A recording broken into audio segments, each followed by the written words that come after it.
Police in Chicopee are warning people about a string of vehicle break-ins in the city over the last few weeks. Western Mass News reporter Reagan Stoddard joins us live in studio with more. Reagan?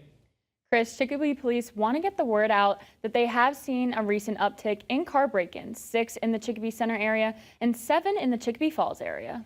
13 recent vehicle break-ins in Chicopee are under investigation, some of them happening near Mount Royal Street and as far over as Bliss Street. Chicopee Police Department Public Information Officer Travis Odian tells Western Mass News they have yet to pinpoint one specific person or group responsible. We're seeing an increase of people walking the neighborhoods at night and just looking into cars and pulling door handles. Officer Odian says the suspects are not necessarily smashing windows, but they are entering cars that are unlocked and taking anything they can. The uptick we've had recently, we have some cars that are going to be floating around those areas, a couple of marked cars and some unmarked cars.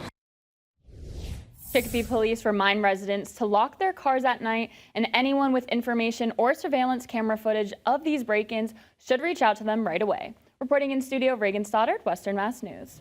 Reagan, thank you for that live report. Still ahead here on Western Mass News on ABC 40, Hamas leader Yahya Sinwar was killed in a military operation in Gaza earlier today. The full story on the operation just ahead. Plus, President Biden's